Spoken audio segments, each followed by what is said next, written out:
빌립보서 2장 1절에서 4절까지의 말씀 다 같이 합독하도록 하겠습니다. 그러므로 그리스도 안에 무슨 권면이나 사랑의 무슨 위로나 성령의 무슨 교제나 긍휼이나 자비가 있거든 마음을 같이하여 같은 사랑을 가지고 뜻을 합하여 한 마음을 품어 아무 일에든지 다툼이나 허용으로 하지 말고 오직 겸손한 마음으로 각각 자기보다 남을 낮게 여기고 각각 자기 일을 돌아볼 뿐더러 또한 각각 다른 사람들의 일을 돌아보아 나의 기쁨을 충만케 하라. 아멘. 성전에 이전하면서 첫 번째 설교로 무엇을 전하는 것이 가장 적절할까 생각하고 기도한 끝에 빌립보서 2장 1절에서 4절 말씀을 전하기로 생각하게 되었습니다. 그것은 읽으신 대로 빌립보서 2장 1절에서 4절까지의 말씀은 하나됨에 대한 가르침과 권면을 담고 있기 때문입니다. 하나됨은 성도에게 있어서 가장 중심적이고 필수적인 의무라는 것입니다. 그리고 우리가 행복해지기 위해서 가장 중요한 것은 하나됨입니다. 가정도 교회도 하나됨을 이루지 못하면 결코 행복할 수 없다는 것을 기억하실 수 있게 되기를 바랍니다. 여러분, 수년 내에 애타한테 섬기는 교회가 거룩한 부흥이 있게 되기를 간절히 소원합니다. 여러분, 이 기대를 가지고 기도하시고 헌신하실 수 있게 간절히 바랍니다. 그러면 부흥을 이루는 가장 중요한 원동력은 무엇인가? 그것은 교회가 하나 될 때 부흥을 이룰 수 있게 됩니다. 교회가 분열되고 성도가 분열되고서 거룩한 부흥을 이룰 수 있는 길은 결코 없기 때문입니다. 여러분, 사랑이 없이 사람만 늘어나는 교회를 한번 머릿속에 염두에 한번 두시기 바랍니다. 사랑이 없이 사람만 늘어나는 교회, 여러분, 그것은 가장 위험한 것일 수 있다는 것을 기억하실 수 있기를 간절히 바랍니다. 빌립보서는 사도 바울께서 감옥에서 기록한 옥중 서신 가운데 하나입니다.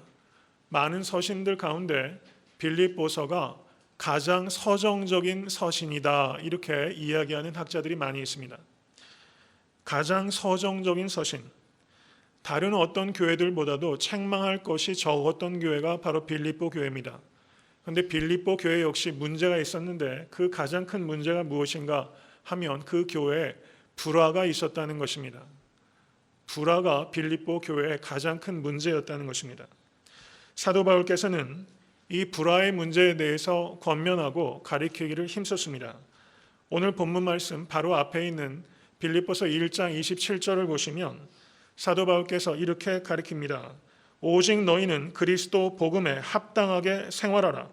내가 너희를 가보나 떠나 있으나 너희가 일심으로 써서 한 뜻으로 복음의 신앙을 협력하라 라고 가리키고 있다는 것입니다. 오직 너희는 그리스도 복음에 합당하게 생활하라.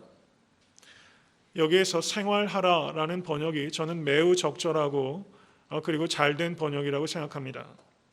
신앙은 개념이 아니라 생활이라는 것을 기억하실 수 있게 되기를 바랍니다. 여러분의 신앙은 명사 신앙이 아니라 동사 신앙이 되어야지만 능력을 나타낼 수 있게 되는 것입니다. 오늘날 복음을 증거할 때 복음의 진보가 더디게 나타나는 이유는 무엇입니까? 그것은 그리스도인들이 그 전하는 복음에 합당하게 생활하지 않기 때문에 복음 전도에 큰 장애물이 되고 있다는 것을 기억하실 수 있게 되기를 바랍니다. 성도님들의 삶이 증거하는 복음을 반영하는 삶이 될 때 여러분들께서 증거하는 그 메시지가 강력하게 영향을 미치게 된다는 것을 기억하셔야 됩니다. 성도의 합당한 생활에 있어서 성경이 가장 중요하게 강조하는 바는 하나됨입니다. 여러분 잘 아시는 요한복음 17장을 보시면 요한복음 17장을 대제사장적 기도라고 말합니다. 예수 그리스도께서 잡혀가신 내용이 기록되어 있는 것이 요한복음 18장입니다. 여러분, 모래시계를 이렇게 뒤집어 놓으면 모래가 시간의 흐름에 따라서 모래알이 계속 밑으로 내려갑니다. 마지막 모래가 밑으로 떨어지면 모래시계를 뒤집어 놓게 됩니다. 예수님께서 요한복음 18장에 잡혀가시는 장면은 바로 예수님의 모래시계가 이제 때가 다 되었다는 것을 의미하는 것입니다. 그리고 그 17장에서 마지막 모래가 떨어지는 그 순간에 예수 그리스도께서는 대제사장적 기도를 드리신 것입니다. 예수 그리스도께서 이 땅의 공생의 마지막 모래가 떨어진 그 순간 드렸던 요한복음 17장의 기도의 가장 핵심적인 내용은 우리와 같이 저희도 하나 되게 하소서라는 기도였다는 것입니다.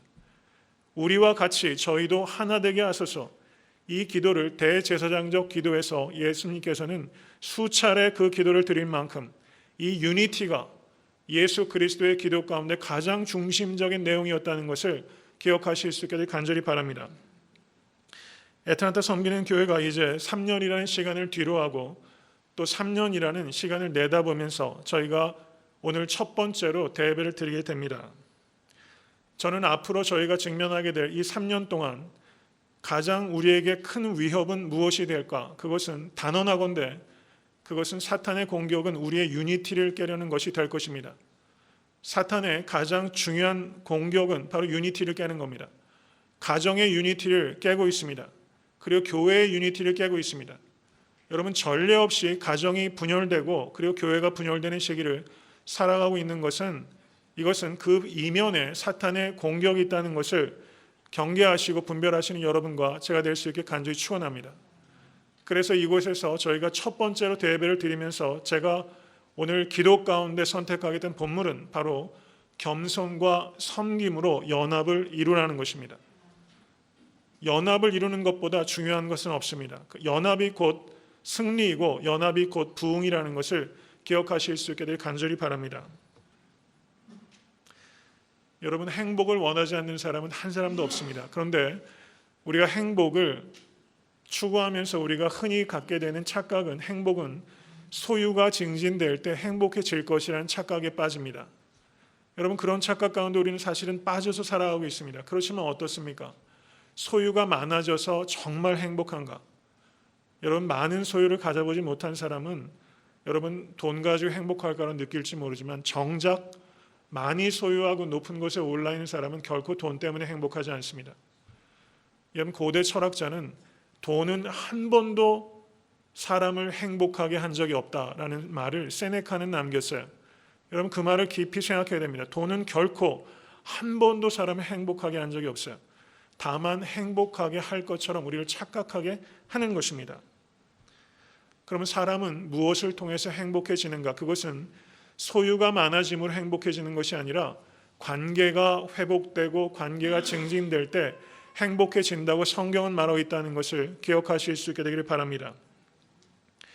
하나 되지 못하고 행복한 가정이 없고 하나 되지 못하고 행복한 교회가 없습니다. 하나 되지 못하고 평안한 나라와 민족이 없습니다. 여러분, 올해 말에 대한민국에서 대통령 선거를 하게 됩니다. 여당과 야당에서 5명, 8명씩 대선 주자가 나와서 여러 가지 공약들을 내놓고 있어요. 그런데 그 공약들 중에서 모두에게 공통되는 이야기 중에 하나는 나라가 극히 분열되어 있다는 것입니다. 그래서 화합할 수 있는 정책들을 내놓고 있어요. 계층 간의 분열, 지역 간의 분열, 그리고 여러 가지 소유의 정도에 따른 분열, 여러 가지 분열들이 한국 사회를 멍들게 하고 있습니다.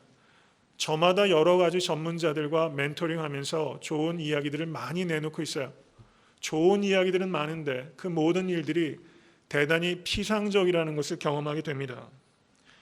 여러분, 세상에 만연한 불화와 불일치의 문제는 경제적인 문제나 정치적인 문제, 사회 구조적인 문제만으로 우리가 생각할 수 없다는 것을 우리가 깊이 생각해야 되는 것입니다.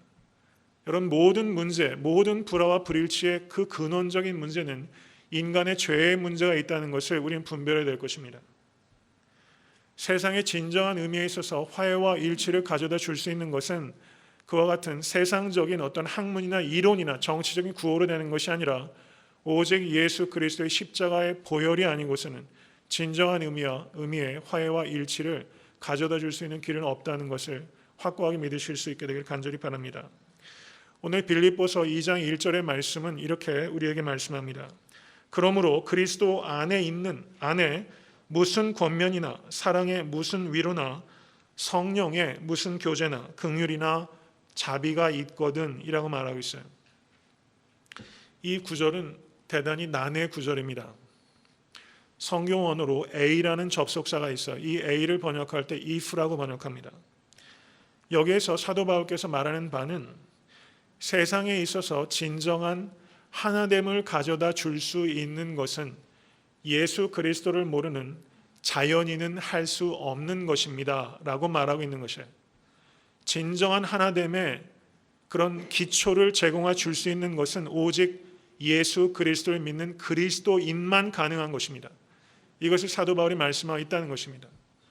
여러분, 이것을 믿으실 수 있게 간절히 바랍니다. 이것을 믿을 때 우리는 하나됨에 있어서 책임 있게 행동할 수 있게 되는 것입니다. 그리스도 안에 무슨 권면이나 사랑의 무슨 위로나 성령의 무슨 교제나 긍휼과 자비를 경험하고 계십니까? 경험하고 계시는 그분만이 진정한 하나됨을 이룰 수 있는 것입니다. 이것이 진정한 하나됨의 기초입니다 라고 사도 바울께서 빌립보서 2장 1절에서 말씀하고 있다는 사실입니다. 여러분, 영국의 찬송가의 아버지라고 사람들로부터 존경받는 분이 계세요. 목회자입니다. 그분의 성함이 아이작 와츠라는 분이에요. 이분이 여러 가지 좋은 찬송시와 그리고 영감 있는 작곡을 많이 남기셨습니다. 이 아이작 와츠라는 분이 남겼던 찬송가 중에서 가장 유명한 것 중에 하나가 기쁘다 구주 오셨네를 이분이 작시하셨어요. 그리고 찬송가 147장 주 달려 죽은 십자가라는 찬송시를 아이작 와츠라는 분이 작시하시고 작곡하셨습니다. 이 가사가 너무나 좋아서 여러분들과 잠시 나누고자 합니다. 우리 번역도 참 좋지만 영어 번역이 굉장히 좋아서 그 영어로 작시한 것을 제가 읽어드리고 한국말로 번역해드리겠습니다. When I survey the wondrous cross on which the Prince of Glory died, 영광의 왕 달려 죽으신 놀라운 십자가 내가 생각할 때 My richest gain I count but loss, 가장 큰 유익도 해로 여기고 and pour contempt on all my pride, 내 모든 자랑도 멸시하게 되네 라고 이 아이작 와츠가 말하고 있어요. 여러분 경청하시기 바랍니다. 다시 한번 말씀드립니다. 영광의 왕 달려 죽으신 놀라운 십자가 내가 생각할 때 가장 큰 유익도 해로 여기고 내 모든 자랑도 멸시하게 되네 라고 말하고 있어요.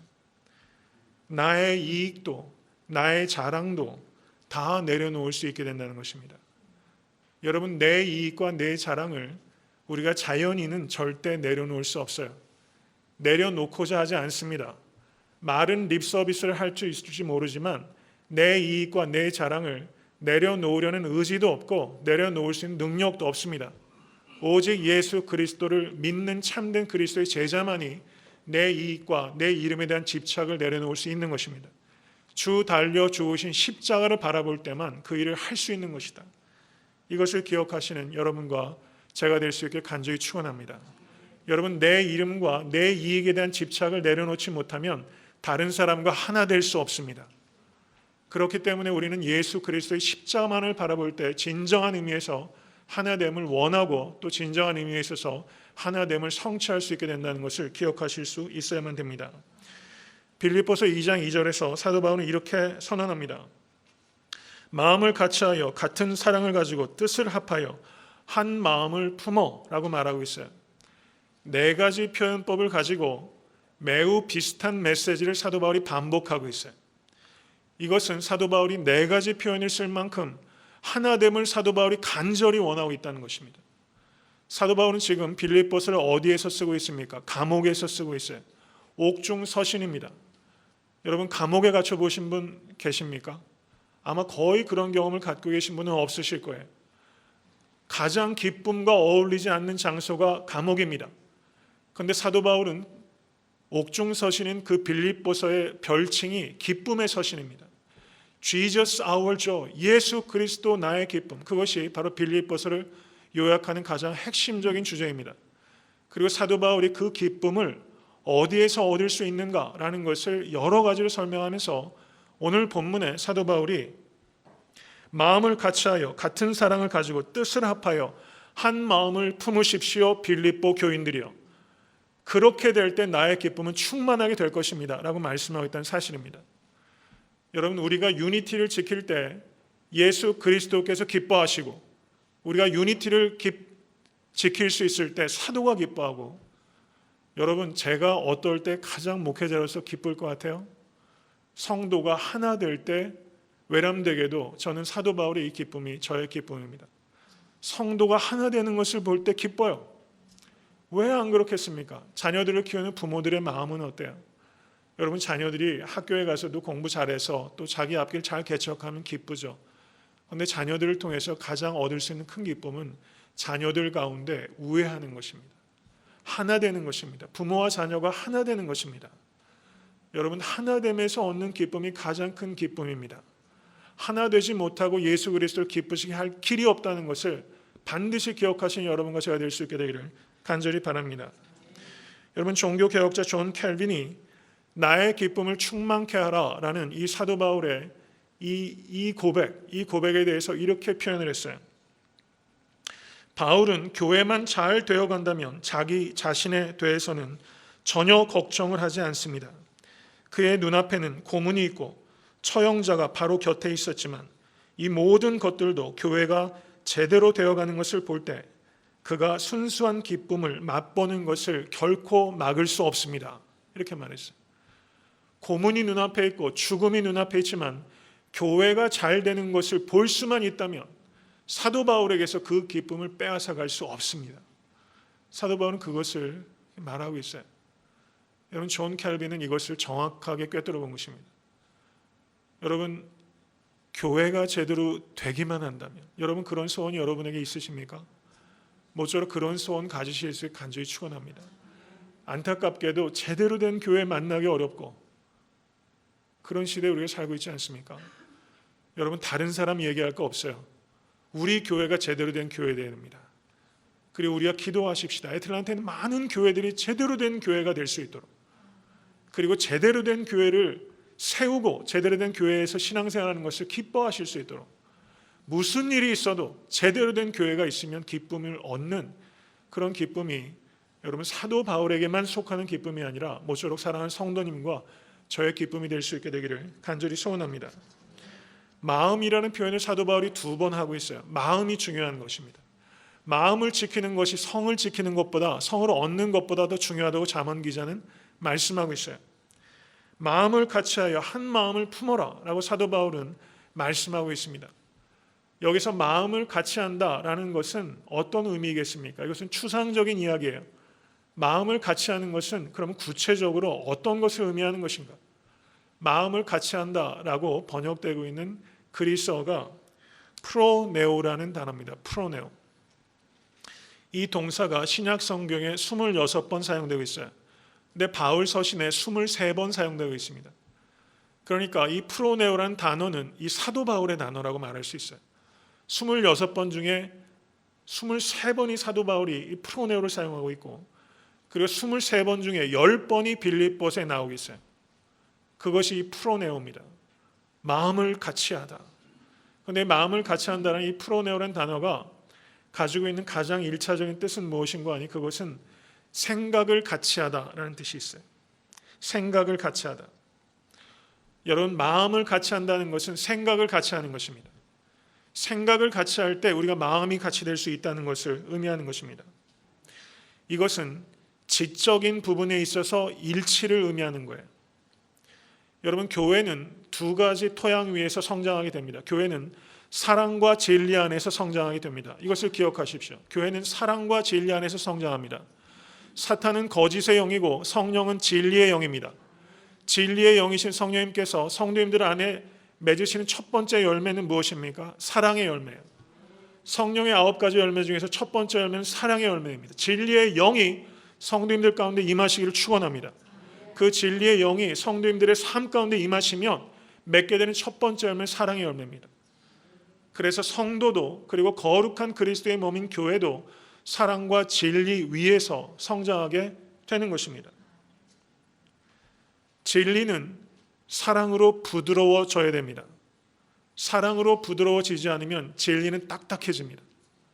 그리고 사랑은 진리로 강해져야 됩니다. 진리로 강해지지 못한 사랑은 물러 터지게 됩니다. 그래서 사랑은 반드시 진리와, 진리는 사랑과 같이 갈 때 우리는 견고하게 서게 되는 것을 기억하실 수 있게 간절히 바랍니다. 그리고 사도 바울은 같은 사랑을 가지고 라고 말씀하고 있어요. 같은 사랑, 상호 간의 사랑을 가져라 라고 말하고 있습니다. 사랑은 원웨이로 가는 게 아니에요. 뮤추얼한 겁니다. 상호 간에 오가는 것이에요.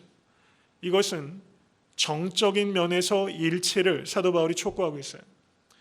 그 다음에 뜻을 합하여 라고 말하고 있습니다. 뜻을 합한다는 것은 무엇입니까? 의지적인 차원에서 일치를 가지라는 것입니다. 그래서 사도 바울이 서로 다른 표현으로 네 가지를 말하고 있는데 이것은 지적인 차원에서, 정적인 차원에서, 의지적인 차원에서 일치를 추구하십시오 라고 사도 바울이 말씀하고 있다는 사실이에요. 여러분, 세상에서 우리가 얻을 수 있는 기쁨들이 많이 있지만 여러분, 가장 중요한 기쁨은 관계적인 데서 오는 겁니다. 하나님과의 관계, 성도와의 관계들입니다. 여러분, 그런데 그 기쁨이 누려질 때는 지적으로, 정적으로, 그리고 의지적인 차원에서 교감될 때 기쁨이 있어요. 여러분, 부부가 지정의에서 일치를 이룰 때 그 부부는 완벽해지는 것입니다. 성도와 성도 간에 지적으로, 정적으로, 의지적인 차원에서 교감할 수 있는 그런 교회를 세워가는데 여러분과 제가 힘쓸 수 있게 되기를 간절히 바랍니다. 사도 바울은 이것을 빌립보서 2장 2절에서 말씀합니다. 그리고 그 후에 사도 바울은 불화의 원인을 진단합니다. 불화의 원인은 한마디로 말하면 개인주의입니다. 개인주의 때문에 불화하는 것입니다. 그리고 그 개인주의는 두 가지 양태로 나타납니다. 다툼과 허용이라고 사도 바울은 말씀하고 있습니다. 경청하시기 바랍니다. 다툼은 무엇입니까? 다툼은 자기 이익에 대한 집착을 다툼이라고 합니다. 허용은 자기 이름에 대한 집착을 허용이라고 말하는 거예요. 여러분, 다툼과 허용의 정확한 정의를 아셔야 됩니다. 그래야지만 그걸 피할 수 있어요. 다툼은 자기 이익에 대한 집착이요, 허용은 자기 이름에 대한 집착입니다. 여러분, 이 집착이 가장 내려놓기 어려운 집착입니다. 다툼과 허용으로 하지 말게 되시기를 간절히 소원합니다. 자기 이름과 자기 이익에 대해 집착하게 되면 시기합니다. 질투합니다. 그리고 과도하게 경쟁합니다. 그리고 도덕적인 것을 무시하게 됩니다.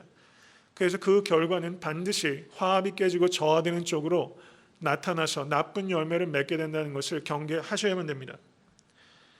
무엇이 옳은가, 무엇이 그른가를 생각하십시오. 그리고 옳고 그른 것을 생각하는 것을 뛰어넘어서 무엇이 은혜인가를 생각하시는 성도님 되실 수 있게 간절히 축원합니다. 여러분, 잘못된 말, 거짓된 말을 하지 않게 되기를 원합니다.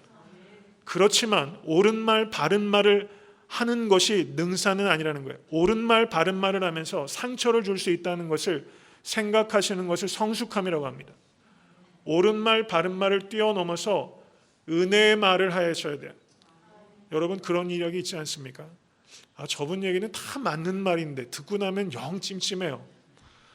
여러분, 요즘은 어떤지 모르겠지만 지금도 정치활동 활발하게 하시는 분이지만 그 같은 당 사람이 그런 얘기를 했어요. 저 사람은 맞는 말을, 죄송합니다, 참 싸가지 없이 한다, 이렇게 이야기했어요. 신문에 이렇게 났어요. 그 한 국회의원이, 동료 국회의원이 그렇게 표현했어요. 맞는 말 참 싸가지 없이 한다. 요즘은 어떤지 모르겠어요. 여러분, 우리가 그렇게 할 수 있다는 거예요. 옳은 말, 바른 말을 하면서 되게 은혜 없이 할 수 있어요. 여러분, 그것 미성숙한 겁니다. 옳은 말, 옳으냐 그르냐를 따져야 돼요. 윤리적이어야 됩니다. 반드시.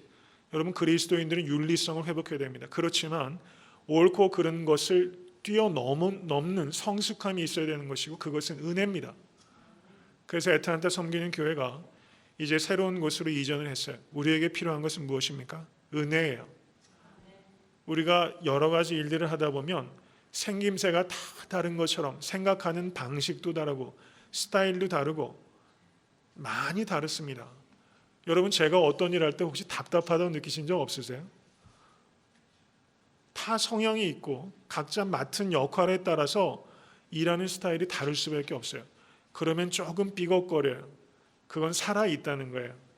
문제는 삐걱거리는 게 문제가 아니라 삐걱거리는 것을 극복하지 못하는 게 문제예요. 여러분, 모쪼록 애타한테 섬기는 교회는 제가 개척한 이후로 지금까지 누누이 말씀하는 겁니다. 여러분, 정말 우리에게 필요한 것은 유니티입니다. 하나됨이에요. 교회는 하나 될 때 강력합니다. 교회가 숫자가 많아지고 재정이 많아지면 강력합니까? 그렇게 생각하신 분이 혹 계실지 몰라요. 근데 정말 솔직하게 제가 말씀드리는 겁니다. 교회의 강력함은 하나됨이 있습니다. 저는 애타한테 섬기는 교회를 바라보면서 제가 느끼는 가장 큰 기쁨은 교회가 하나 될 때 얻는 기쁨이에요. 새로운 성전에서 예배드릴 수 있는 것 참 기뻐요. 그런데 이것보다 더 중요한 것은 하나됨이에요. 하나됨이에요. 하나된 성도가 곧 교회입니다. 여러분, 예수 그리스도께서 이 하나됨을 위해서 십자가에 달리셨어요. 이것을 기억하실 수 있게 간절히 바랍니다. 성령 충만의 가장 중요한 표지가 무엇인가? 성령 충만하면 여러분 그 증거가 뭐라고 생각하세요? 뭔가 기적이 나타나면 성령 충만한 겁니까? 우린 그렇게 생각하는 경향이 있어요. 그런데 성경은 그렇게 이야기하지 않아요.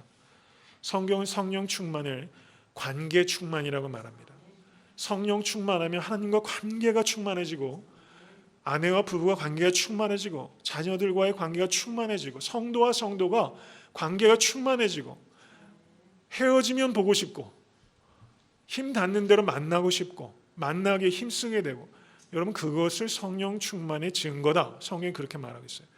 고린도 교회가 은사가 충만한 교회였어요. 그런데 고린도 교회가 사도 바울이 책망을 듣습니다. 어린아이와 같다라고 책망을 듣고 육신에 속한 자여 라고 말씀하고 있어요.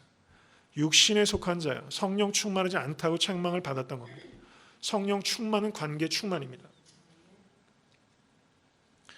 육신에 속했다는 것은 관계가 저하되는 것입니다.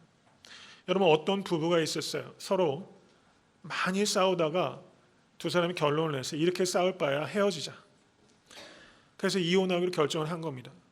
그래서 서로 물건들을 나눠 갖기로 한 거예요. 필요한 물건들 있잖아요. 남편 구두가 있고 아내 구두가 있고 가구들도 적당하게 나눠야 되지 않겠습니까? 이것저것을 이제 다 정리를 했어요. 그런데 아이가 남긴 일기장이 하나 발견된 겁니다. 이 아이가 사고로 얼마 전에 죽었어요. 그 아이의 일기장을 이혼을 결정한 부부가 이제 보게 된 거예요. 그 일기장을 이렇게 뒤적뒤적 하다가 감회가 있지 않았겠습니까? 그 아이가 거기 적어놓은 내용이 이런 게 있었어요. 아빠 엄마 사랑해요. 아빠 엄마 이제 제발 싸우지 마세요. 라는 일기장의 내용을 이혼을 결정한 부부가 보게 된 겁니다. 그리고 이 부부가 그때 마음을 돌이켰다는 거예요. 도저히 더 이상 못 살겠다 결론을 내렸지만 이 아이가, 지금 죽은 이 아이가 엄마 아빠가 싸우지 말고 살아달라는 이 당부를 생각하면서 이 부부가 헤어지지 않고 같이 열심히 한번 살아보기로 결정을 내렸다는 거예요. 여러분, 이 이야기를 우리가 생각해서 적용을 해보자면, 여러분 예수 그리스도께서는 이 땅의 평화를 위해서 십자가에 달리신 것입니다. 하나님과 하나가 되고 성도와 성도 하나 되기 위해서 십자가에 달려 돌아가셨어요.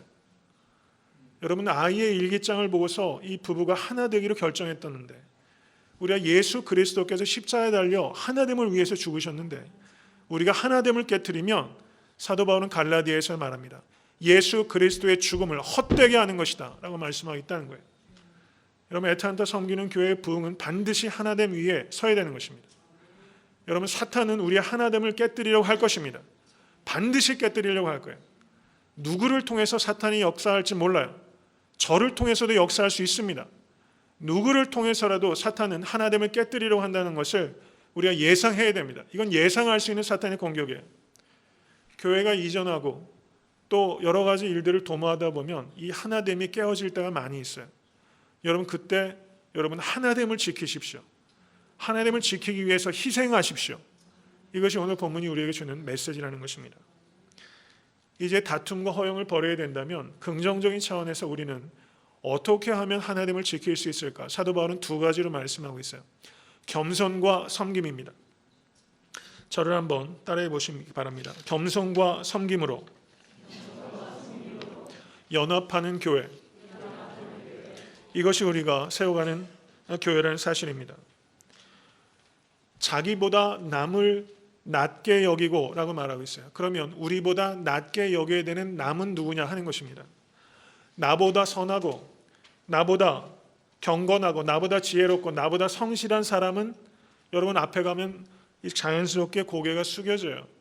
나보다 나은 게 많이 있으니까요.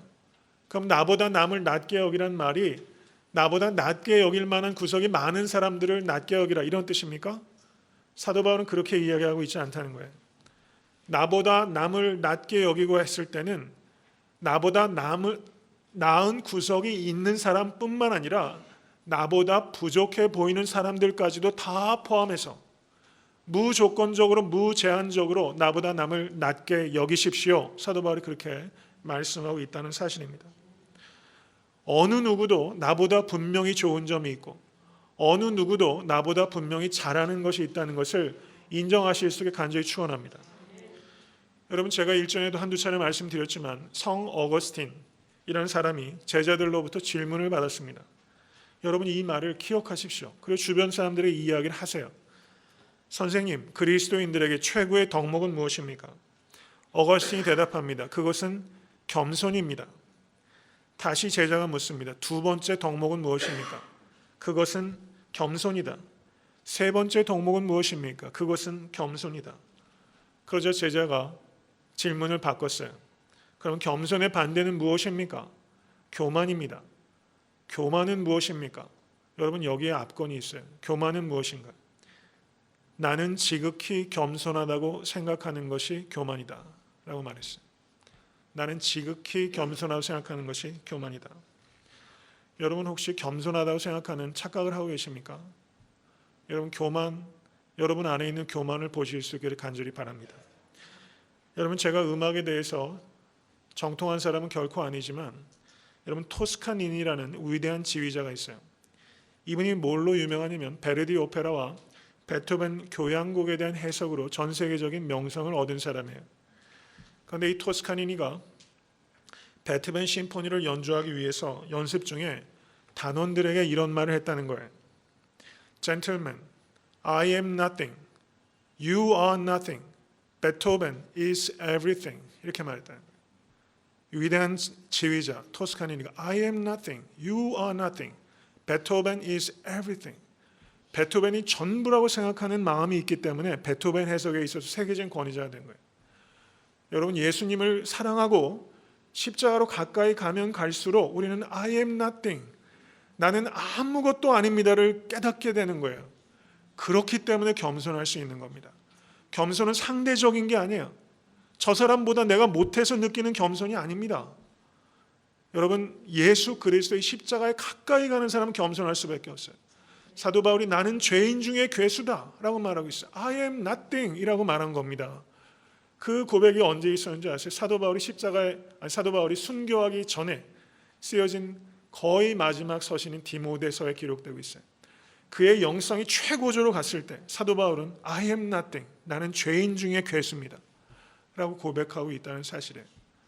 여러분, 이 겸손이 여러분과 저의 겸손이 되어야 됩니다. 섬김, 각각 자기 일을 돌아볼 뿐더러 각각 다른 사람들의 일을 돌아보아 라고 말하고 있어요. 여러분, 목회자로서 성도님들을 바라볼 때 어떨 때 기분이 굉장히 좋은지 아세요? 성도가 성도를 알게 모르게 이렇게 돌아봐주는 모습을 보면요, 목회자로서 되게 보람이 있어요. 그 기쁨이 큽니다.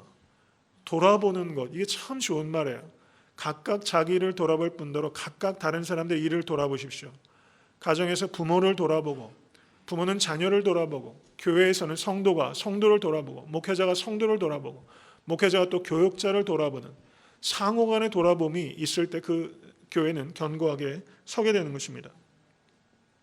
한 왕이 있었습니다. 이 왕은 거울을 좋아했어요. 거울 좋아하시는 분 많이 있죠. 거울 좋아하시는 남자분들도 계시더라고요. 몇 분 계신 것 같아요. 저희 집사람도 저한테 저보고 거울 좋아한다고 그런 얘기 하는데 잘 모르겠어요. 여러분, 이 왕이 거울을 좋아하시면 자기를 보는 사람이었어요. 자기가 입은 옷을 보고 기뻐하고 자기가 치장하고 있는 보석을 보면서 만족했던 사람이에요. 거울을 보는 사람이 있어요. 근데 사람은 두 종류가 있습니다. 거울을 보는 사람이 있고 거리를 보는 사람이 있어요.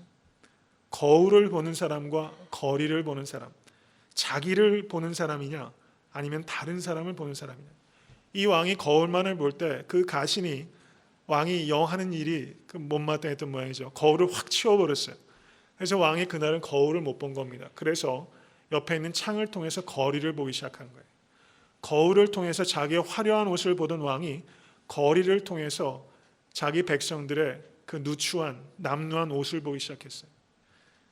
여러분, 그들이 굶주림을 보기 시작한 겁니다. 거리를 보기 시작하면서 이 왕은 비로소 왕다운 면모를 갖기 시작한 거예요. 여러분, 성도가 된다는 것은 거울이 아니라 거리를 볼 때 가능하다는 것을 기억하십시오. 우리가 각각 서로를 돌아볼 수 있게 간절히 바랍니다. 여러분, 창을 여십시오. 우리가 새로운 성전에서 우리가 창을 열어야 됩니다. 하나님을 향한 창, 이웃을 향한 창, 자기 자신을 향한 창을 여셔야 됩니다. 인간은 이 세 가지 창을 열어야 돼요. 이 창이 열리는 사람을 소통하는 사람이라고 말하고, 이 창이 열리는 사람이 성숙하고 능력 있는 사람입니다. 하나님을 향한 창을 열고, 이웃을 향한 사랑의 창을 열고, 자기를 향한 창은 경건의 창이라고 할 수 있어요. 이 세 가지 창이 열려야 됩니다. 마가복음 10장 43절 45절은 마가복음 전체의 주제입니다. 너희 중에는 그렇지 아니하니 너희 중에 누구든지 크고자 하는 자는 너희를 섬기는 자가 되고, 너희 중에 누구든지 으뜸이 되고자 하는 자는 모든 사람의 종이 되어야 하리라. 인자에 온 것은 섬김을 받으려 함이 아니라 도리어 섬기려 하고 자기 목숨을 많은 사람의 대속물로 주려 함이라. 여러분, 믿으십니까? 세상에 엄청난 혁명이 많이 있었어요. 지금 한국 정치 하시는 분들이 5.16이 쿠데타냐 쿠데타가 아니냐 뭐 갑론을박 얘기가 많아요. 세상에 혁명이 많았습니다. 프랑스 혁명이 있었고 무수한 혁명이 있었어요. 여러분, 시민혁명도 있었고 군사혁명도 많이 있었습니다. 역성 쿠데타도 많이 있었어요. 여러분, 혁명은 사람이 만든 혁명으로 세상은 결코 하나됨을 얻지 못한다는 거예요. 여러분, 정말 세상을 바꾸는 혁명은 무엇인 줄 아십니까? 그것은 섬김의 혁명입니다. 빌 하이벨스 목사님의 책 제목이 섬김의 혁명이에요. 저는 애틀란타 섬기는 교회, 여러분 우리 교회 이름이 얼마나 부담스러운 이름인지 아셔야 돼요. 우리가 섬기지 않으면 사람들 손가락질 들어요. 저는 그럴 가능성이 매우 높을 것을 생각하고서 이름을 기도 가운데 지은 거예요.